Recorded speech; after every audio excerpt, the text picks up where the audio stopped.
ازيكم يا حلوين؟ النهارده هنعمل مع بعض شاي الكرك بطريقه كده سهله وبسيطه وبجد الطعم روعه.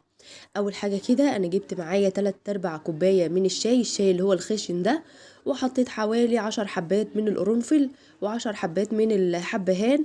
كسرتهم كده او فتحتهم.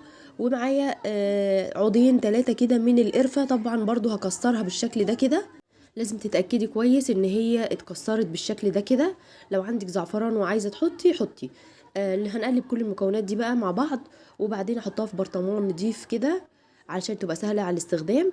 هجيب بقى اعمل الشاي، هحط معلقتين كبار من السكر اكرملهم بالشكل ده، وهحط 3 كوبايات من اللبن، وهسيبهم يغلوا على النار، وهحط 3 معالق صغيرة من الشاي اللي احنا عملناه، واسيبهم برضو يغلوا على النار.